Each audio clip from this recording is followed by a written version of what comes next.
Salam cerdas, Ibu, Bapak, Saudara-saudara yang saya hormati. Sesi membaca berita kali ini saya akan membacakan satu berita dari Kompas terkait dengan kondisi transaksi berjalan Indonesia.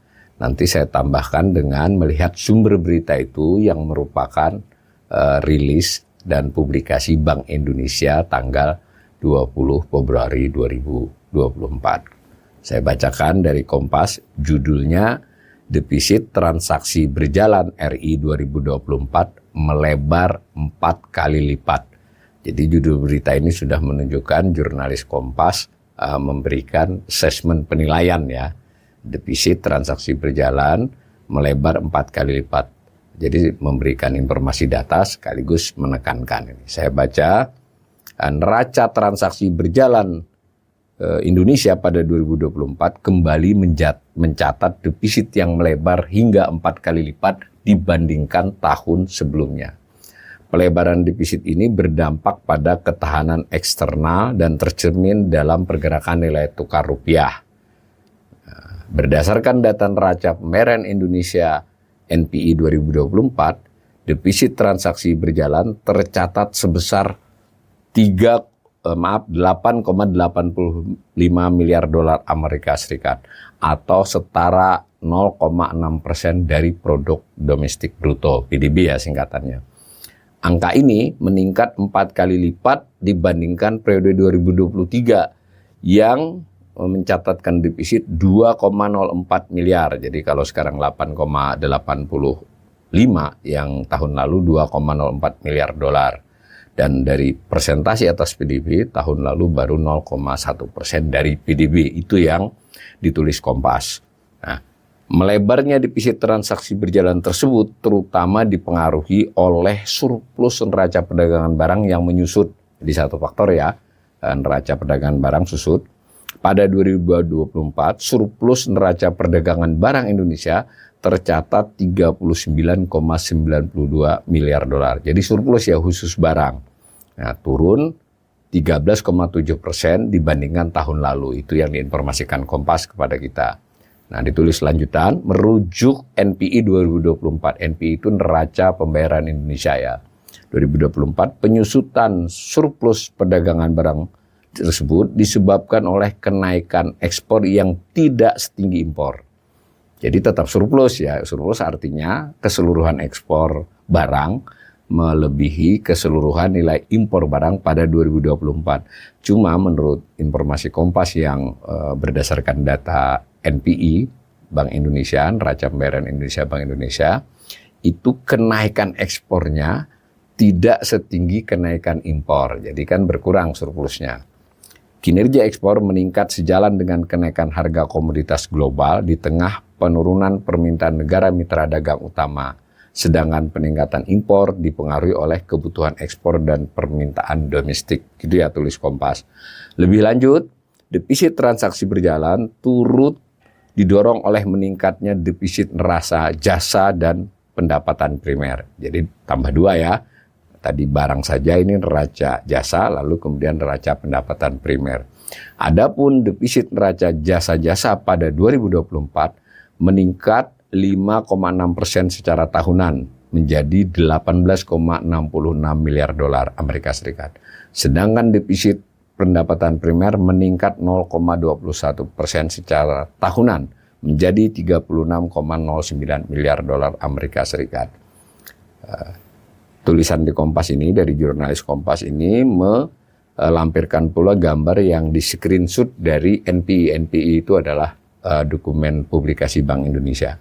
Itu diperlihatkan screenshotnya dari gambar yang menunjukkan kondisi triwulan selama 5 tahun ya. Jadi kita bisa melihat. Lalu ditulis lebih lanjut Kompas selaku jurnalisme, dia kemudian dari data yang diambil dari neraca pembayaran Indonesia, tapi dengan penekanan menurut jurnalis Kompas ya. Nanti kita akan perlihatkan bahwa Bank Indonesia menyajikannya ya adalah data dan beberapa keterangan. Kompas sebagai media menggarisbawahi beberapa dari keterangan tersebut dan menonjolkan data-data tertentu dari publikasi tersebut. Nah, kemudian jurnalis Kompas meminta pendapat dari pihak lain. Nah, yang salah satu yang dimintai pendapat dan ditulis adalah Kepala Ekonom PT Bank Sentral Asia, ya, David Samuel. Jadi ekonom dari BCA mengatakan defisit transaksi berjalan memang memiliki korelasi yang erat dengan fluktuasi nilai rupiah. Artinya tekanan terhadap transaksi berjalan akan tercermin juga dalam pergerakan rupiah. Itu pendapatnya Pak David Samuel, ya. Nah, sejauh ini defisit transaksi berjalan bisa dikatakan masih terjaga. Biasanya investor mematok defisit transaksi berjalan hingga 3% dari PDB. Meski sekarang defisit transaksi berjalannya naik, belum sampai ke arah situ. Katanya saat dihubungi dari Jakarta Kamis 20 Februari 2025. Tadi jurnalis Kompas sudah menulis data bahwa yang defisitnya adalah 0,6 ya. Belum sampai 1%. Kalau menurut Pak Samuel batas psikologisnya itu 3% untuk investor karena beliau ekonom dari BCA, ya. Sejalan dengan pelebaran defisit neraca transaksi berjalan tersebut, David memperkirakan nilai tukar rupiah masih akan relatif stabil pada angka sekitar 16.000 per dolar Amerika Serikat. Beliau berpendapat begitu atas dasar data kondisi transaksi berjalan tadi. Pada penutupan pasar Jakarta Interbank Spot Dollar Rate, JISDOR ya biasanya singkatannya, Kamis ketika sebelum berita ini ditulis, rupiah ditutup 16.344 rupiah per dolar Amerika Serikat atau terdepresiasi 1,15% dibanding penutupan akhir 2024. David menambahkan, penyusutan surplus neraca perdagangan yang memperlebar defisit transaksi berjalan tidak lepas dari faktor normalisasi harga komoditas global.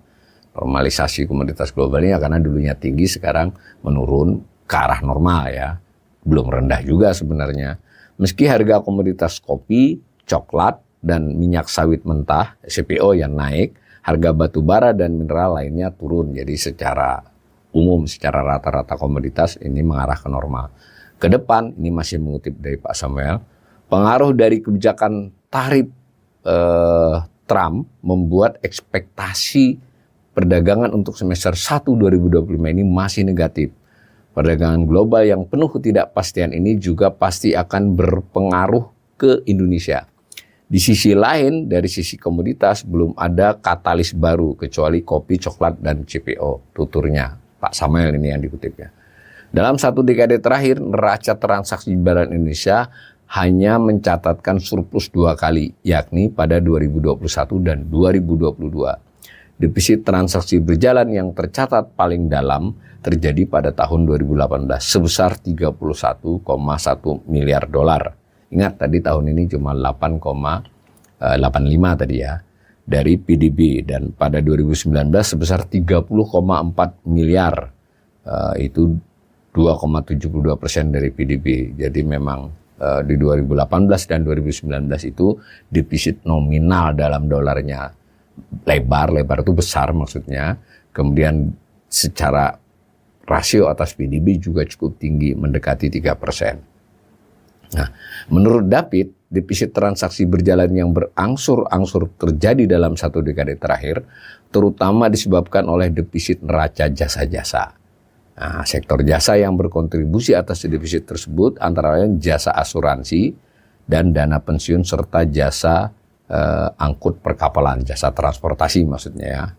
Merujuk data NPI 2024, jasa transportasi mencatatkan defisit 8,83 miliar dolar Amerika Serikat atau meningkat 1,15% secara tahunan. Di sisi lain, jasa asuransi dan pensiun juga defisit 2,1 miliar, meningkat 14,48%. Nah, Kompas melanjutkan dengan narasum yang lain, judulnya defisit melebar. Dihubungi terpisah Kepala Ekonom Bank Permata, Yusua Pardede, tadi ekonom BCA ya, ini Yusua Pardede, ekonom Bank Permata, mengatakan surplus barang yang lebih tinggi dari peningkatan ekspor non-migas mendorong perbaikan defisit transaksi berjalan pada triwulan 4 2024. Jadi dia menyoroti khusus 1 triwulan ya.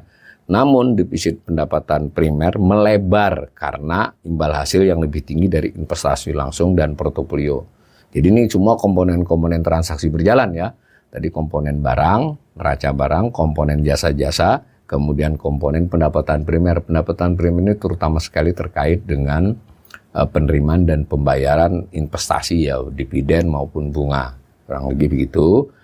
Nah, dikutip lebih lanjut, kami memperkirakan defisit transaksi berjalan 2025 akan melebar menjadi 1,18% dari PDB. Ini Pak Joshua ya, didorong oleh permintaan domestik yang kuat dan agenda pertumbuhan yang mendorong impor. Jadi ini di barang pun dia melihat ada tekanannya ya. Sementara itu ekspor menghadapi tantangan perang dagang. Namun defisit tetap terkendali dibandingkan dengan tingkat sebelum pandemi. Jadi Pak Joshua menduga defisitnya melebar. Mungkin dalam konteks pernyataan beliau ini bisa ditafsirkan surplus barang pun akan menurun karena kebutuhan impor untuk mendorong pertumbuhan ekonomi di satu sisi dan ekspornya kemungkinan tertahan karena ada faktor-faktor global. Tetapi beliau menilai secara keseluruhan transaksi berjalan akan tetap terjaga. Tadi kan sudah disebut 1,18. Nah, lalu Kompas melanjutkan dengan gerak gambar yang diolah dari data Bank Indonesia, dari BPS maaf, dia khusus neraca perdagangan Indonesia. Ini hati-hati ya, kalau di transaksi berjalan itu keseluruhan barang dan jasa, kalau di BPS hanya neraca perdagangan ini barang. Tetapi neraca barang yang di Bank Indonesia yang ditransaksi berjalan tadi, barangnya cara ekspornya hampir sama nilainya, tapi impornya beda karena impor yang dicatat di transaksi berjalan itu adalah impor dengan harga FOB negara pengekspor. Dari sisi kita kan impor. Nah, sementara kalau neraca perdagangan dari BPS itu impornya dicatat FOB di kita ya, harga sampai ke pelabuhan kita, sehingga ada selisih angka. Ini netizen harus makin memahami hal-hal seperti ini. Ini bagus informasi dari Kompas. Lalu Kompas melanjutkan dengan perkiraan tersebut, jadi perkiraan Pak Joshua tadi sejalan dengan laporan Dana Moneter Internasional IMF ya, yang bertajuk World Economic Outlook Policy Pivot Rising Threats, jadi yang dirilis Oktober 2024 lalu. IMF waktu itu memperkirakan defisit transaksi berjalan Indonesia akan melebar 2% pada 2025 dan menjadi 1,4% pada 2029. Jadi beberapa tahun ke depan. Tapi tadi Pak Joshua memperkirakan lebih rendah dari IMF, tapi trennya sama, tren meningkat di 2025. Nah, Joshua menambahkan neraca transaksi finansial pada 2025 diperkirakan tetap positif, didukung oleh investasi langsung dan investasi lain. Kendati demikian, investasi portofolio dapat membukukan defisit di tengah meningkatnya ketidakpastian global. Hati-hati ya, ini jurnalis Kompas mestinya harus lebih tegas ini. Ini yang diomongkan Pak Joshua bagian ini tidak terkait transaksi berjalan, tapi transaksi finansial. Secara keseluruhan, nah baru ini. Jadi transaksi berjalan ditambah dengan transaksi finansial namanya neraca pembayaran Indonesia. Nah, secara keseluruhan, NPI pada 2025 akan mencatatkan defisit yang mengarah pada penurunan cadangan devisa secara moderat. Jadi turun tapi sedikit pada akhir tahun. Hal itu dapat membatasi ruang penurunan suku bunga acuan akibat ketidakpastian global yang mengurangi aliran masuk modal. Saya ulangi, ini adalah penilaian dari Pak Joshua yang dikutip oleh Kompas. Lalu dikutipkan perkataan beliau, kami menggarisbawahi pentingnya kebijakan moneter dalam menjaga stabilitas rupiah dan menekan inflasi impor. Kami mempertahankan perakiraan pada akhir tahun nanti BI rate sebesar 5,75%. Ini perkiraan Pak Joshua ya, ekonom Bank Permata. Cadangan devisa 152 miliar sampai dengan 156 miliar. Lalu rupiah dalam rentang 16.2 sampai 16.6. Jadi ini lebih lemah dibandingkan tadi perkiraan di atas tadi ya dari ekonom BCA. Nah, Lalu Kompas melanjutkan dengan mengutip Kepala Departemen Komunikasi Bank Indonesia. Ini dari rilis tertulisnya ini ya. Menyampaikan perkembangan NPI. Jadi keseluruhan nih. Nah, tadi judulnya kan cuma transaksi berjalan. Kalau komentar Pak Joshua tadi sudah ditambahkan dengan transaksi finansial. Kedua-duanya adalah neraca pembayaran. Nah ini yang dikutip dari pihak BI itu adalah dari rilis tertulisnya saya lihat. Itu menyampaikan perkembangan keseluruhan NPI itu ketahanan sektor eksternal tetap kuat, kata Pak Ramdan Deni Prakoso ini ya, Kepala Departemen Komunikasi Bank Indonesia. Ya, dikatakan secara keseluruhan NPI mencatatkan surplus 7,2 miliar dolar, naik dibandingkan tahun lalu yang 6,3 miliar dolar. Perhatikan, khusus transaksi berjalan defisit, tetapi karena transaksi finansialnya defisit, surplus lebih besar, maka secara total masih mencatatkan surplus. Kenaikan surplus tersebut, ini mengutip dari BI, terutama didorong oleh kinerja transaksi modal dan finansial yang lebih baik. Jadi semacam itu.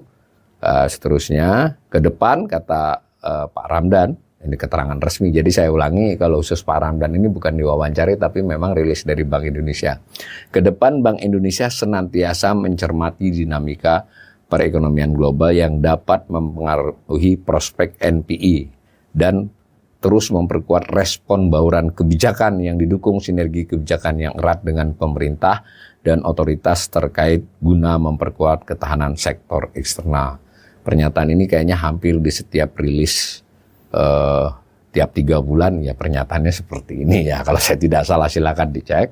Semacam itu yang ditulis Kompas. Saya tambahkan informasi, Kompas itu sumber pertamanya ini dari rilis Bank Indonesia tanggal 20 Februari 2023. Tadi pernyataan Pak Ramdan tadi dikutip dari rilis yang seperti ini, yang beberapa paragraf. Lalu lampiran dari rilis ini sebenarnya adalah sebuah dokumen sekitar 43 halaman judul dokumennya ini. Nah, laporan neraca pembayaran Indonesia di dalamnya ada tentang transaksi berjalan. Nah, jadi mungkin buat para pemirsa kanal ini tidak bosan-bosannya mengingatkan kita boleh baca berita, lalu dari berita tersebut jika disebutkan dia bersumber dari pernyataan lembaga resmi, kalau bisa kita lihat rilis lembaga tersebut. Kalau memang pengen mendalami lebih lanjut, pastilah rilis itu biasanya ada dokumen pelengkapnya. Dokumen pelengkapnya mungkin bisa kita baca. Dengan demikian perlahan-lahan kita makin memahami fenomena ekonomi Indonesia. Bahkan nanti kita juga akan memahami bagaimana perekonomian Indonesia, perekonomian dunia bekerja dan saling terhubung. Tentu tidak selalu kita bisa memastikan apa yang terjadi ke depan, tapi sekurang-kurangnya kita memiliki gambaran yang lebih baik.